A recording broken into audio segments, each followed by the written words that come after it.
Hello, and welcome to the Proactive Caregiving Podcast. As a CPA with over 20 years as an industry accountant, Jessica stepped away from the corporate world to become a full-time caregiver for her mother. Having learned invaluable lessons along the way, she is now here to share those with you and to invite you to join her on this caregiver's journey. Here is your host, Jessica Cannon. Hey everybody, I'm here today with Jnette Yates, and I was excited about having her on because she's going to touch on one of the many complexities of our caregiving journey, this caregiving life that refers to the sandwich gen. And I know that may have brought up something really quick, but no, we're not talking about PB&Js or ham and cheese. It's the reality of what caregiving presents to people in our age group and many others. So before we go into it, I want to welcome on Jnette Yates. Good afternoon, Jnette. Hello. Hey there. Thanks for having me. I'm so excited to be here. Absolutely. I'm so glad you're able to.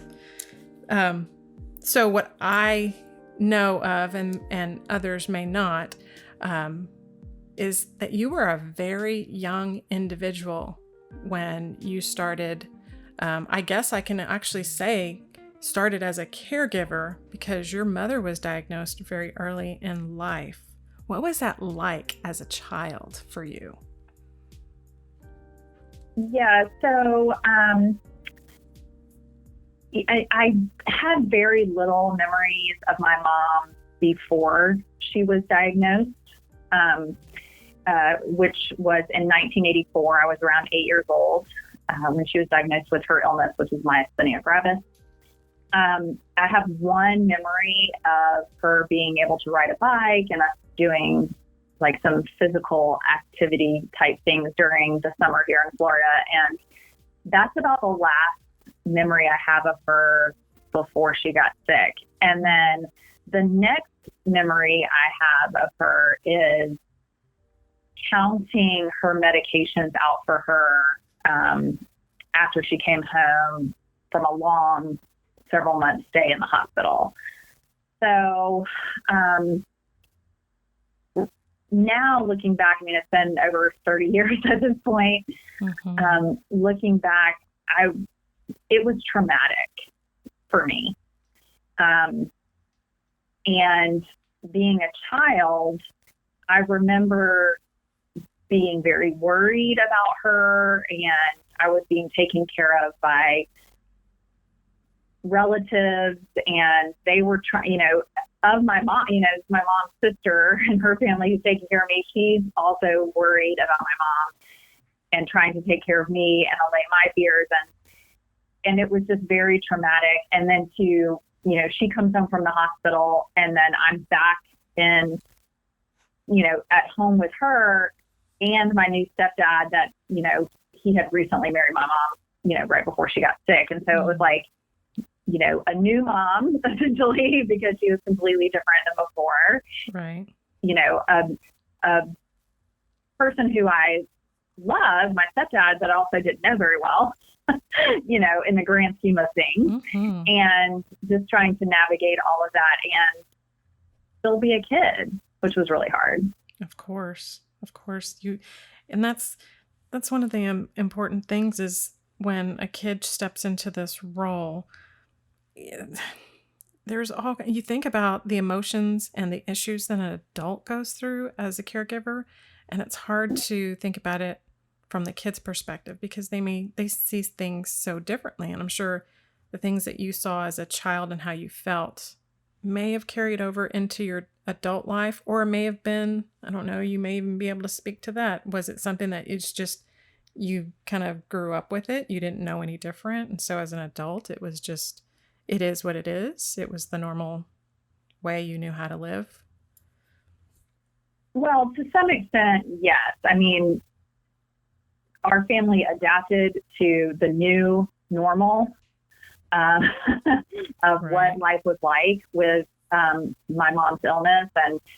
And of course, as a child, I wanted to do the right thing to help my mom. And I didn't necessarily understand the complexities of her illness or what would be harmful to her, what would be helpful to her. But I seemed to have And again, I don't know if this was something that was said to me. Like, I can't, I don't know that anybody said, you need to do this, but I had this impression of it's very important to be the best daughter I can be, make the best grades I can be, so that I don't stress out my mom, because I knew somehow that stress made my mom's illness worse. Mm-hmm. So I needed to not be the contributor to her stress, because that could make her worse. And so that had tremendous implications for me as I grew up. And, like I said, looking back now, I don't want to make it sound like this was something that was told to me, like, you need to be perfect. But I got that feeling. I felt like I had to be the best, right? So that she could get better, or so that she wouldn't get worse. So that is something that kind of trickled into my growing up and my development. Mm-hmm. I think I kind of did a little bit of that as well. You just want things to smooth over and things to be easy as possible, and not feel like you're the one adding to the situation. But right, it's hard to tell until you're, hindsight. So as the years go by and you eventually become, your adult life starts to evolve. I mean, did that keep you from wanting to go off to school, wanting to go off and, have a life of your own? Or did you, does the guilt step in to say, I can't have a life of my own, I need to stay here with my mother, near my mother? Or how did that come about for you? So one of the interesting things that happened about that time in my life, when I was starting to think about school and getting out in the world, and then eventually, dating and marriage and all of those things, is my mom actually went through a period of remission. So she was able to work and do most of the things. She was driving, she was working, she was basically, she and my stepdad, they were, able to function without me being there all the time.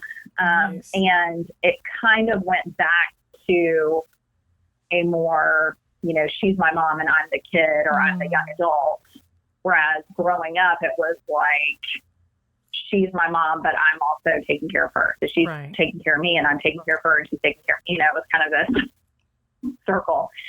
And then there was that period of time where I really was able to kind of step back into that more traditional, I'm a high schooler, I'm a college student, I'm an adult role. And she was still going to the doctor and doing those kind of things. And she maybe would have like good days and bad days, or good times and bad times, but it wasn't this constant need for me. And so I was able to kind of dream and think big and think about, that the possibilities are endless kind of thing, because I didn't have to think about that in the same way. And so I kind of got complacent with my role as a caregiver, and didn't necessarily think about myself as a caregiver for a period of time. And then things started to get worse again. And by then I'm married, I have kids. And by then she lives far away, things like that. Right. Life shifts and changes, and more obstacles are put in the way. And I can see now, this is where you get into that sandwich generation. So tell me about that. What does that look like? Well, it's really interesting because the term has been around for a while, and a lot of times it refers to people who they have children, but then something happens to their parents. Maybe there's a diagnosis that happens quickly. It's a sudden onset type of thing, and then they're all of a sudden in the sandwich. And for me, the sandwich generation was kind of, I was in a type of sandwich generation as a child, I think, like in a type of sandwich, because I was trying to be a child. Mm-hmm. Exactly. And then I'm also trying to learn to care for someone else while at the same time learning to care for myself, because I'm a child. I'm still having to learn all those things, learning how to care for someone else. And then, of course, as a parent, my mom started needing more of my help when my kids were still babies. So, and then it's only increased since then, and now I have teenagers, which, spoiler alert, they still need you as much as teenagers as they do when they're infants. It's just different. The demands are higher. Yeah, it's just a different kind of need. But what has happened over the last several years, and I think this is whether you're a sandwich generation caregiver or you don't have kids and you're caregiving, a lot of times, especially when you're dealing with a chronic illness or an illness that may worsen over time, we kind of just were managing for so long. Like, we would have a certain routine. Like, she lived about an hour and a half away from me, and she would just come into town when it was time for a doctor's appointment. Well, then it was getting to where I would have to go get her and bring her in for a doctor's appointment. And then it was like, okay, well, that's not going to work. We need to move you into town. But even into town, that wasn't working because it was too far away, because of traffic and all that. So we moved her closer. And it's one of those things where we just kept kind of hodgepodging her care. Right. Like, who can do this? Who can do that? Who's going to do this? And only recently, my, I realized, like, wait, this isn't healthy for me or her.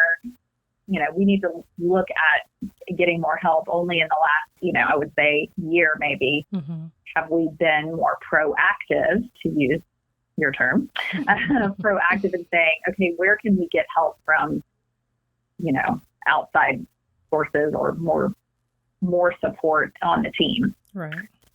Because it was just a gradual increase of her need over time. And you think, I can do this.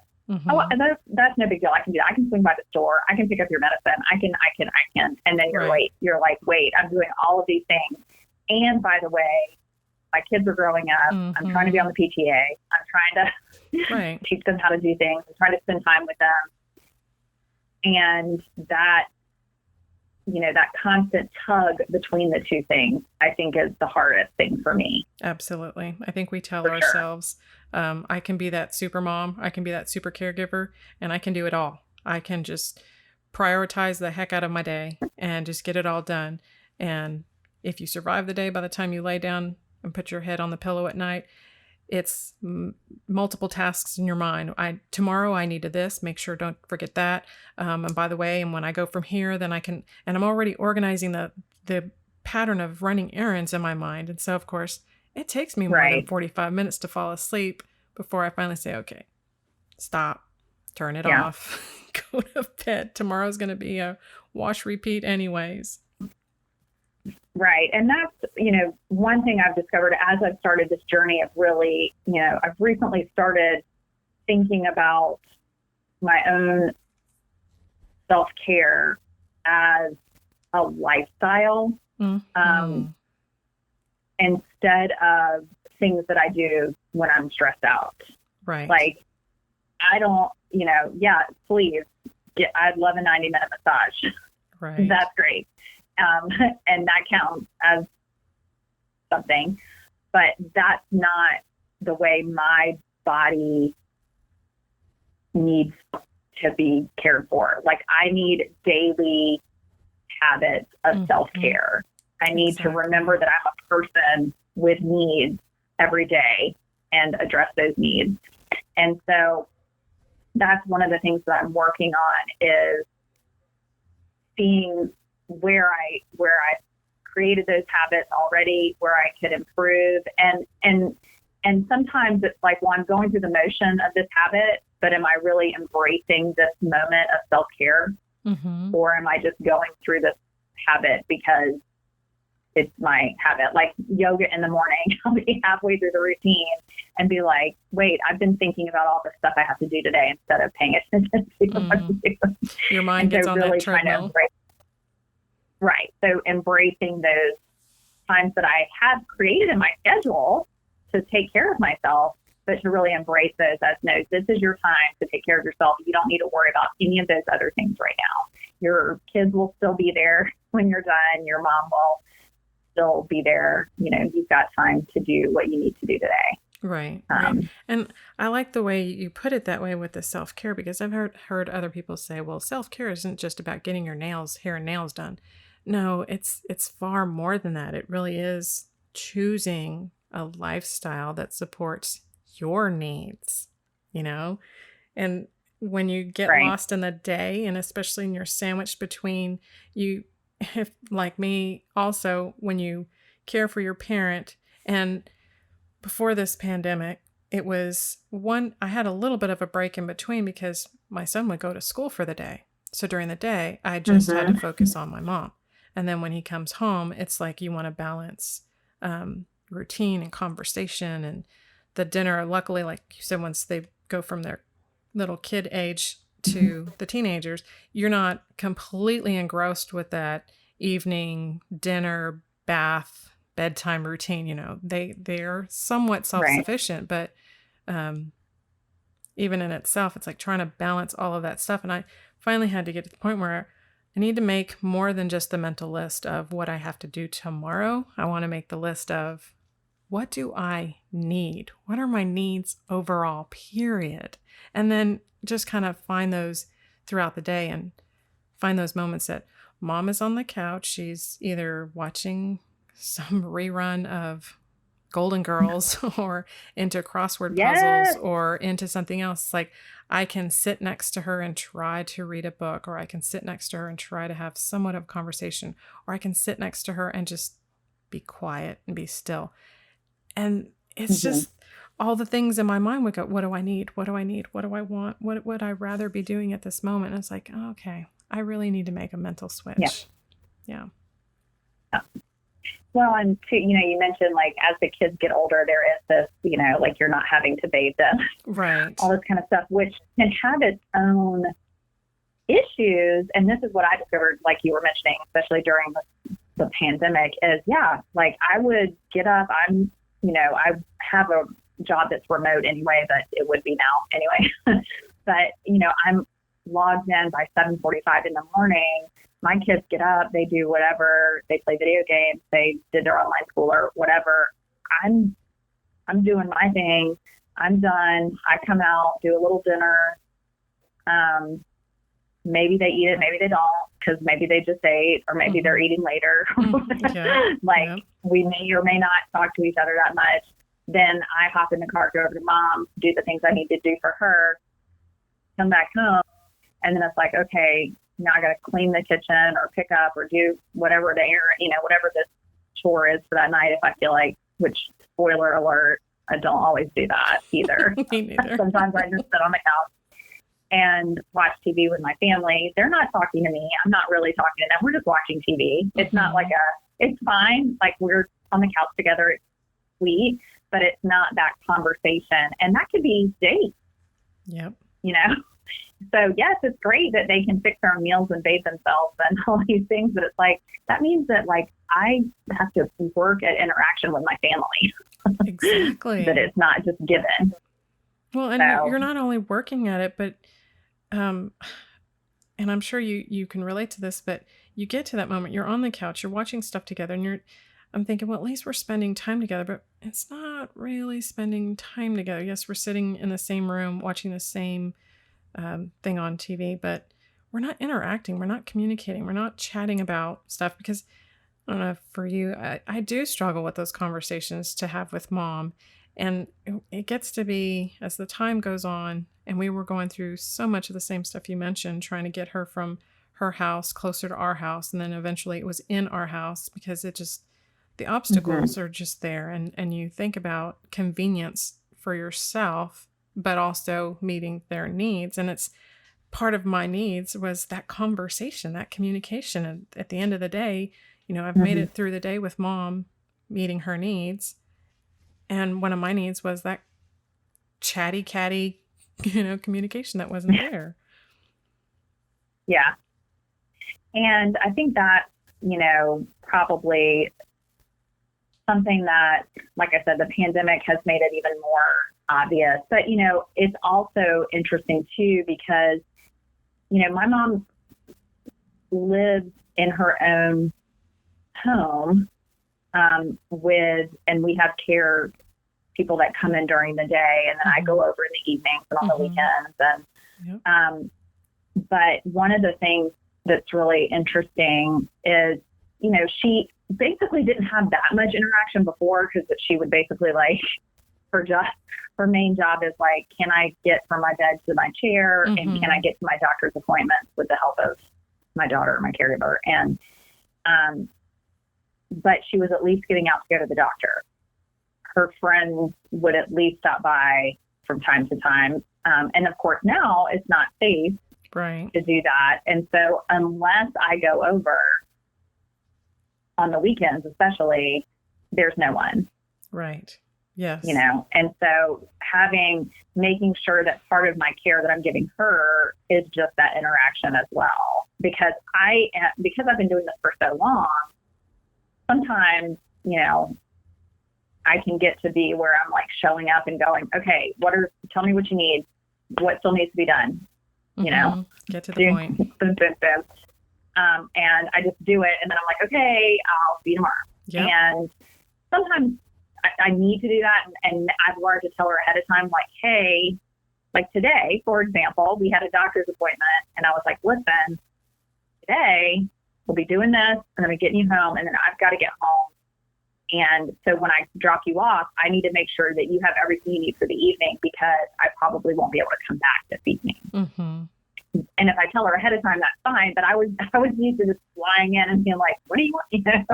And then I realized that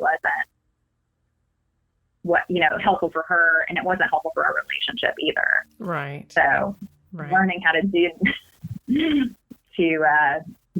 her the care that she needs, but also not just physically, but emotionally as well, has been something that I've had to grow into as I've grown up as well. Well, so, and it's interesting now that you said, as you've grown into that, now that you look back at it, and especially having your own children, the question that I've had other caregivers ask is, do we allow our kids to help with caregiving? At what point, things are... Well, and I think I say yes. Now, I also say that I'm not a role model for this.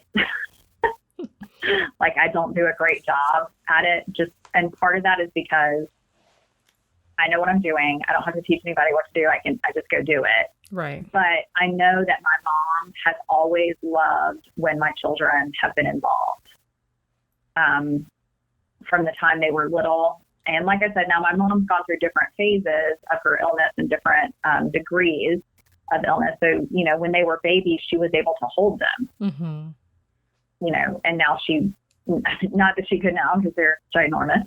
But, now that if I had a baby, that wouldn't really be as possible. It's very difficult for that. But, she calls them when she sees them, her granny vitamins, because she feels like that gives her some energy. And so the more I can incorporate them into her care, the better it is for her. And then, of course, I think it's important.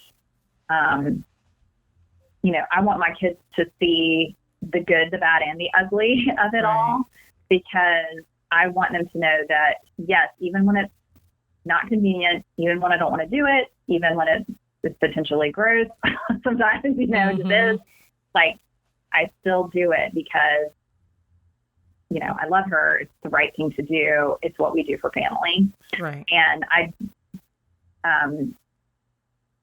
now when to do that and if to do that, I think that has to be up to the individual caregiver and family dynamic and the person being cared for,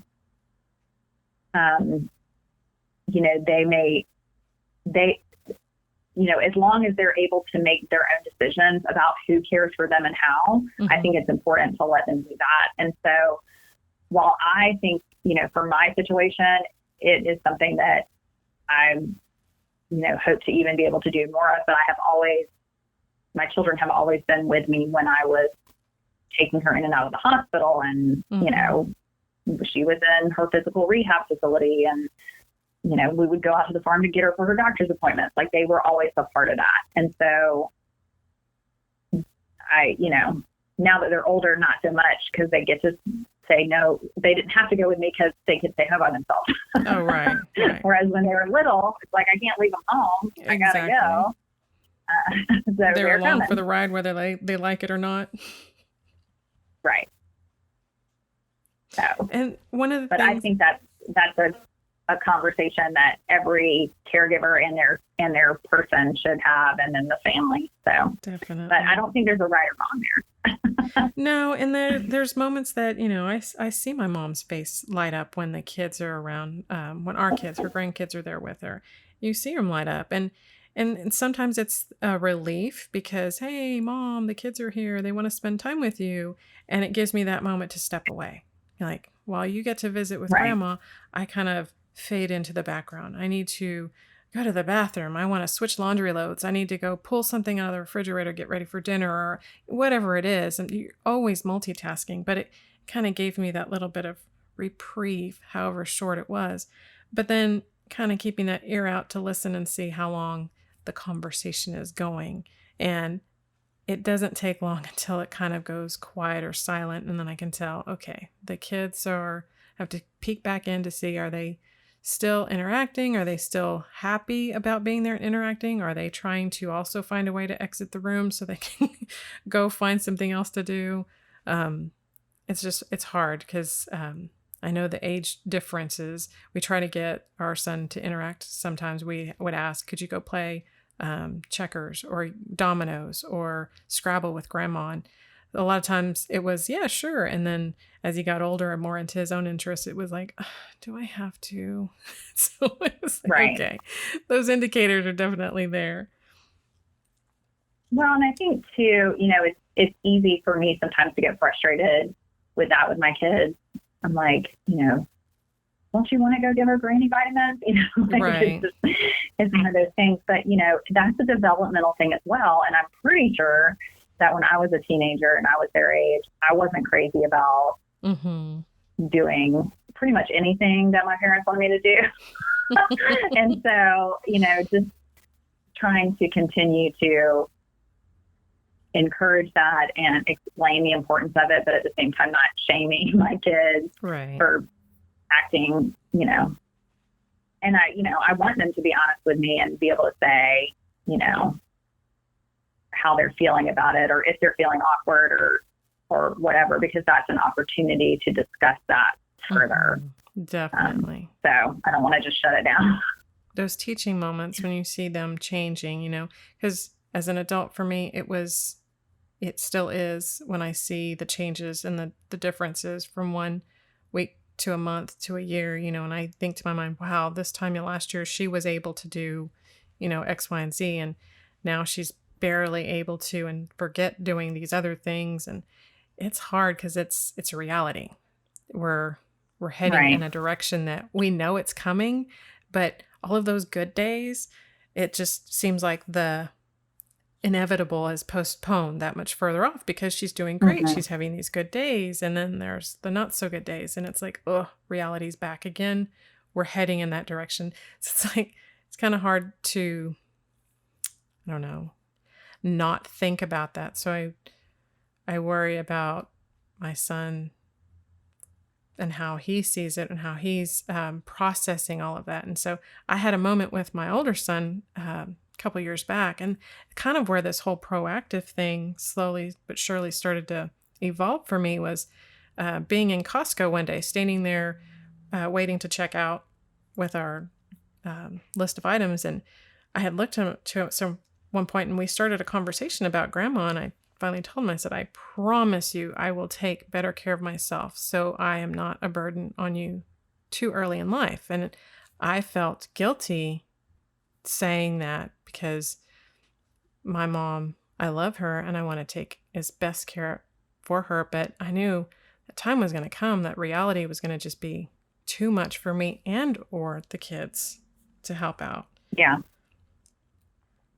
And so that's where and I think that's one of the things that's interesting about my mom's particular condition, because it is not cognitive. It does not affect her cognitively, mm-hmm. and which is wonderful. But at the same time, we're on year 30 something. Right. And, things have changed so rapidly and so much over the years. Like I said, she's not able to walk or even hold her head up. And then she's working and driving. And then she's not, and then she ends up getting, breast cancer, and we deal with that. And then she has other, she's been in the hospital in ICU several times, just kind of everything's up and down and back and forth. And it's a long, long haul. And, every time I, am with her, I'm still continuing to try to, especially the more caregivers I meet who are caring for their relatives that, are, that have dementia. I tell my mom all the time, like, while you can still make decisions and do these things, you need to do them, because she gets so tired that she often wants to just say whatever you think is best. Mm-hmm. And I say, there'll be time for that at some point, probably, where I will have to make these decisions, but I want you, and I'm talking even like the smallest decisions, like, yeah. I want you to feel like you have as much control as possible, because I see the weight of having to make those decisions on my caregiver, that my caregiver friends have. Mm. It's so hard as well. But the length of time I've been caring for my mom is different than a lot of people are working through right now. So that's something I think is pretty unique about my caregiving journey, is that it started quite a long time ago. Yeah, it started well before. You're still in it. It started well before you were able to really just be a normal kid with, maybe not, I don't want to say normal. It's hard to use those words, normal, abnormal, but just having that happy, playful, interactive childhood and not have to worry about caring, that's something that, and I think that's where, like you mentioned, the using the age and the level of maturity, but that's when you're able to give the choice. But there's those mm-hmm. moments, and you've lived it, where the choice wasn't given. It's just that life happens, and everyone has to react and respond. And how everyone reacts and responds is different, just as much as the illness or disease that your loved ones is living with. So it's an interesting dynamic to find balance in all of that, which is definitely where that self-care is incredibly important. Well, and I think one of the hard thing for me to get to a place, basically I started a journey of learning how to take care of myself. I didn't always take great care of myself or cope with things well. And so on my journey of learning how to better take care of myself and to cope with regular life stress and the stress of being a caregiver, I developed certain, self-care habits like my yoga and, time, my Bible study, things like that.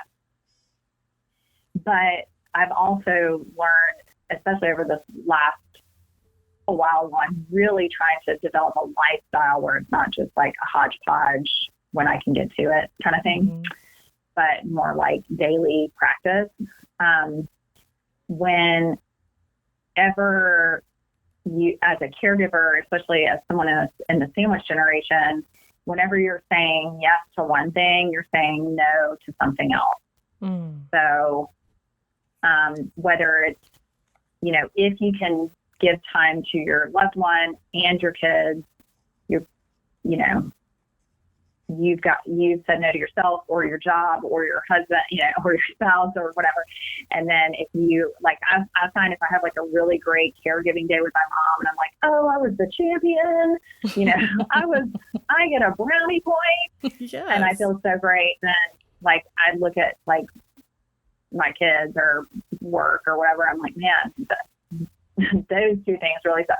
Or if I have like a really great day at work, it's at the expense of, do I have to rush over to mom, or did I give her enough time? Do I even cook dinner for the kids? I don't even know. Right. And so, and then, like I said, with my own, health habits, that to take care of myself, it's like I'm doing yoga, but I'm thinking about all the other things, or I'm running on the treadmill or running outside while I'm listening to the marketing podcast I need to listen to. It's like, okay, well, learning to be able to say no without that guilt, and learning that there's a myth of balance. Like there is, not everybody's going to get the perfect dose of Jnette, Right. including Jnette, every single day, but learning to be able to say no to some things, or not now, or not yet, and not have the guilt about that is something I'm working on now, and just trying to be present in whatever moment I am saying yes to is, part of that stuff as well. Definitely. And it's hard.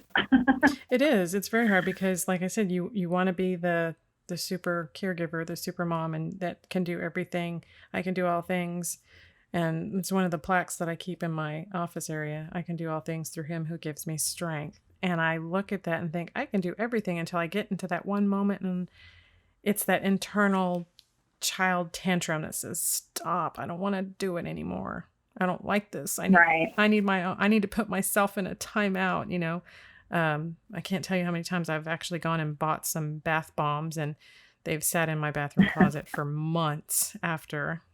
And so it's, finding that balance with guilt-free balance. And at the same time, it's important to me to not only find that balance for myself, but be able to model it and show it to my kids so that they learn now while they're young, and not in that moment of down the road, oh crap, now what?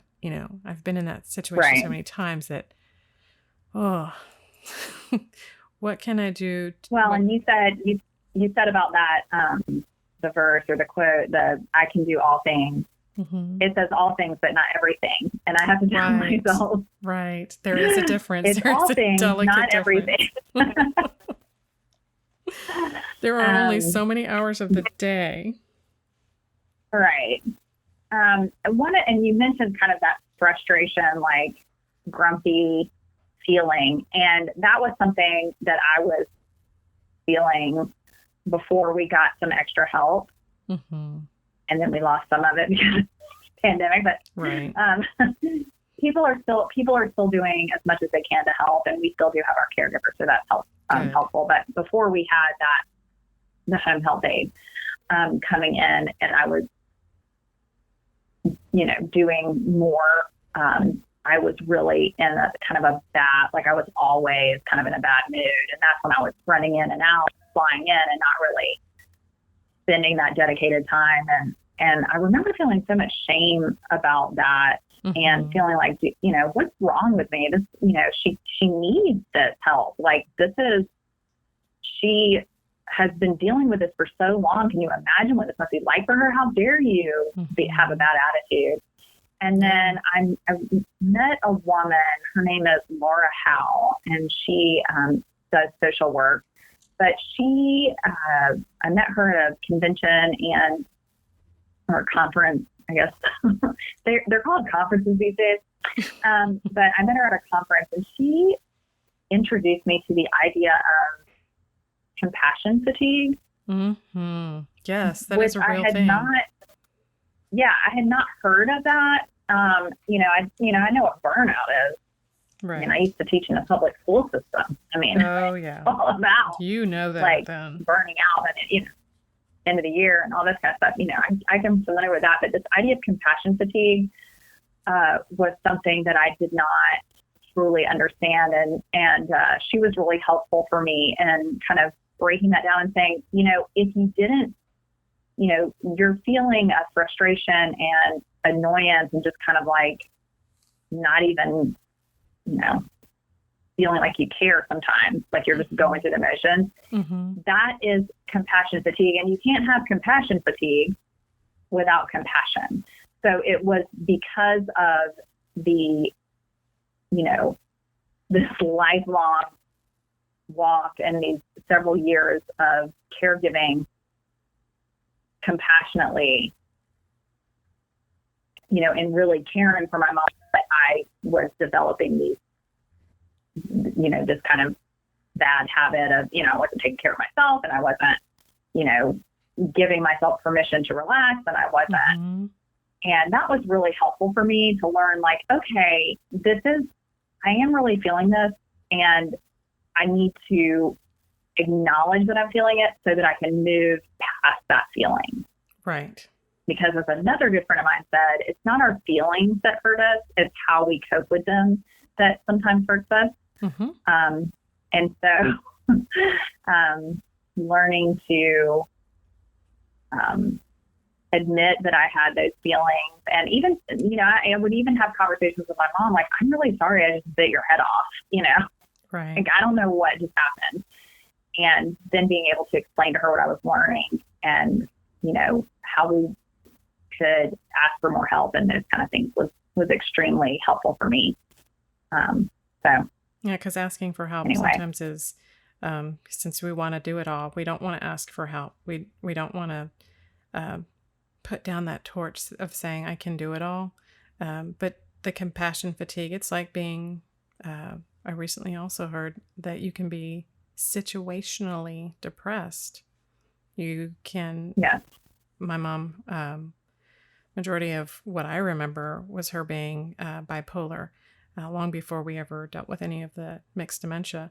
And so she was always in these highs, lows, and oftentimes more lows than usual.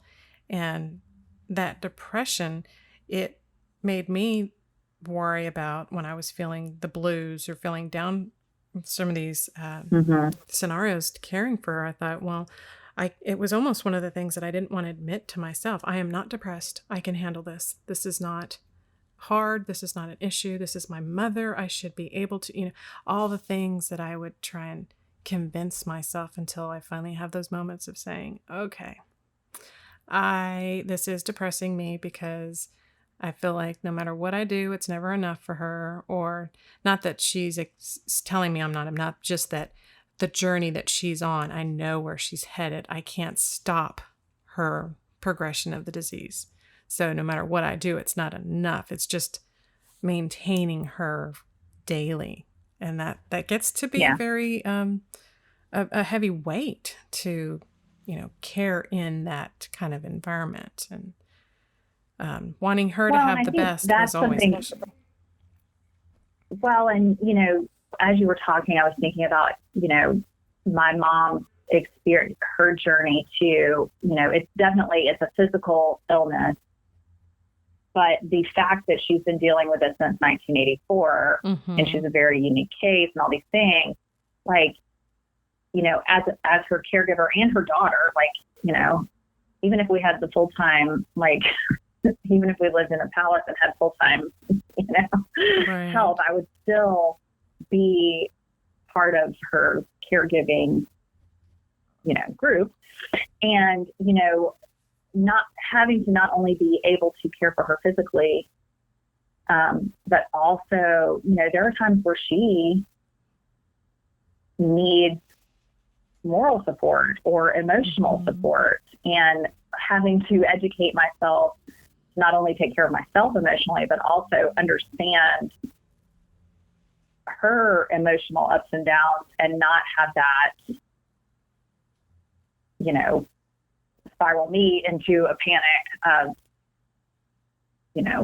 what's going to happen, or, that's been something else I've had to learn is, okay, so it's not just like being a CNA and a nurse.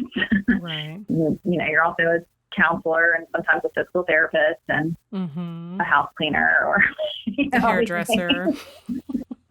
Yeah, yes. Yeah. Fortunately, my mom has never been like a huge makeup or hair person. Mine so, she's easy peasy when it comes to that. And, but we do, every now and then we get the makeup out playing it for sure. That's one of the things that always helped me put a smile on her face. I would, after shower days, that was also the little carrot to dangle that I would style her hair. If she would get in the shower for me, then I would definitely style her hair and make her look like a model by the time she came out. And so that was one of the things I did take the time to blow dry her hair and roll it and style it and flip it up for her, and take pictures of her and make her smile. And she would say she hated it, but then eventually she smiled for those photos, and I think she was fibbing. I think she loved it because it was those little moments that perked her up. But it was, by the time I was done with her and helping her get perked up, and she would return back to the couch, back to her normal state of being, and it was just, oh my goodness, that was so much. Now I want to go and have my hair done. Right. Well, and I think too, like trying to create those moments does something for our loved one, but it also like creates some memories for us in the midst of all of the bathing and the all of that stuff. That is going to be something we can hold on to for a long time. Right. I think that like there was a period of time where we didn't have the home health aide coming in. And so I was going over and doing the bath, the bathing. And it takes a while for her. And, and so I remember, also about that time having that transition where I was talking about where it's like, I was going to not just fly in there and like spray her down and like leave, that I was going to embrace this. And so, we started referring to it as the spa treatment, and there was lotion and things like that, and it didn't make it any, I still had to do all the same stuff I was doing when I was just running in and being like, okay, let's do this, but it was a much sweeter time. And I don't know if it was, I don't want to say it was enjoyable for her. Right. She's like having to have someone else give you that. But, I think it was a time where we were able to just have those sweet moments that, that'll be something that we'll always have now. So, although I was very thankful when we got the home health aide. Definitely. I know that feeling. But, yeah. So after all this time and being in this sandwich generation, it really does take the unity of the family to be able to balance all of this. You mentioned she had some of her friends that could come over, and you have your little helpers as far as your teenagers go. They're not so little, but you know what I mean. And then even with your spouse, it's just this whole big circle of everyone understanding and contributing and knowing this is for the good of this person. And it's that whole like positive karma. You get what you give, but you can give too much of yourself in the same process. And that being sandwiched in the middle is not easy. It's not easy. Well, and I do, I tell people all the time because, a lot of people know my mom, and she's online and a voice for chronically ill people. And so, a lot of people follow me because of that, because they follow her. And I'll get messages from my friends and her friends and people that, know her, and they'll just, say very, very complimentary things to me. And I always say to them, this is, I'm not a perfect caregiver, and there are, times that I would not want, anybody to see the tears or the smart remarks or whatever. But I also want people to know that I don't do, and I would think every caregiver says this, that like, that is able to, that like we don't do this without support of others, someone else. Right. If it's our family or a friend, and even if they're not able to support our family, our loved one, like, my mom is fortunate enough to have friends, blessed enough to have friends that can do her grocery shopping and can help her with her little yard outside of her condo, things like that.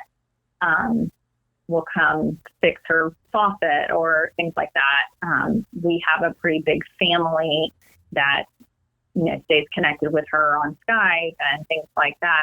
But then my family and my husband's family, they've done a great job of supporting me and encouraging me. Like, if we're having a family function over here, but you need to go be with your mom, it's fine, like, just do that. So I feel really blessed to have that support. And there have been times, when my mom's been sick in ICU, and I've just been up at the hospital for days. Like, I didn't have to worry about my kids and my husband. Like, everybody just, friends, family, everybody kind of is supportive. And so I know not every caregiver has that. And so, I always like to say, I don't know what all my spiritual gifts are in the world, but I do know that I'm born to be an encourager and a cheerleader. And so I try to encourage and cheer people on in whatever they're trying to do, but especially caregivers. And so I always love it when people reach out to me, because I've been there. I am there. And I may not be able to show up at your house and help you, but I can cheer you on virtually or digitally, I guess. Absolutely. That's why I had to reach out to you. I came across, it's like this, I have to connect with her. And that's why I love that you have the social media community that you're building out there, because we need each other. This caregiving there's those moments that no matter how many people you have around you, you can still have those moments of loneliness. And so it's right. Important to support each other and become a support network within that sandwich. The sandwich within the sandwich. Yeah, for sure. And it's nice to have someone you can DM every now and then with like an eye roll emoji, and you don't have to say anything else. Yeah, and they you know understand. Exactly where that's coming from. In the most loving way, but I get it. Yes, exactly. Well, I am so glad you reached out to me too. I have just been digging around Instagram lately, trying to find more caregiver connections, especially ones that are like me, that are parenting and caregiving and maybe working too, and all of these things, and be a person, just on your own. And I really was so grateful to stumble across you. And so I appreciate you inviting me on to share a little bit of my story. Definitely. And I hope it helps somebody. Oh, it's going to. It's going to. And so for the other people who are going to be listening, how do they find you, Jnette? Where do they go to find you online? So the best place to find me regarding caregiving is on Instagram.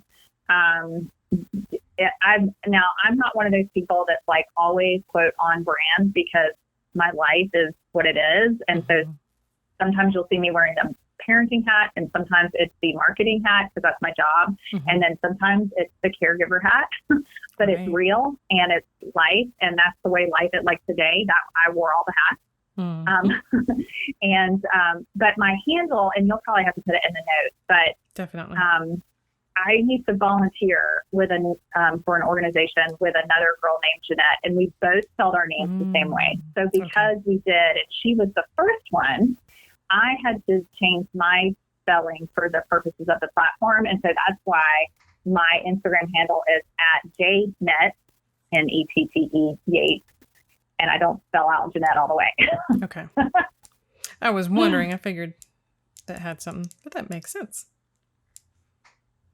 Well, it just kind of stuck. Like, I think I created my Twitter handle or something for that, like when I was doing that. And so I used it. And then basically that just became like, that's how I signed my name. Mm-hmm. Sometimes I have to remember, like, oh, they want my real name. Well, thank you so much for coming on with me today. Instagram. I will. Yeah, Instagram's the place to get me. I'm on the others too, but that's the best place. And thank you again so much for having me. And I look forward to meeting more caregivers, meeting more sandwich generation caregivers on Instagram. Absolutely. So, yay.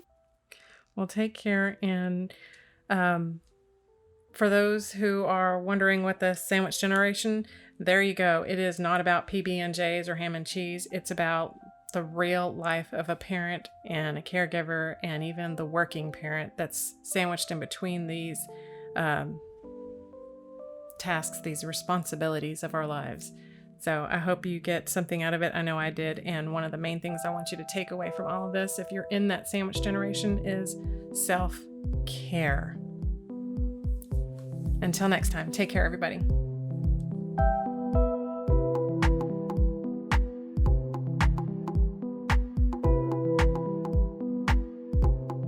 Thank you for joining us today. We really hope you've enjoyed this episode.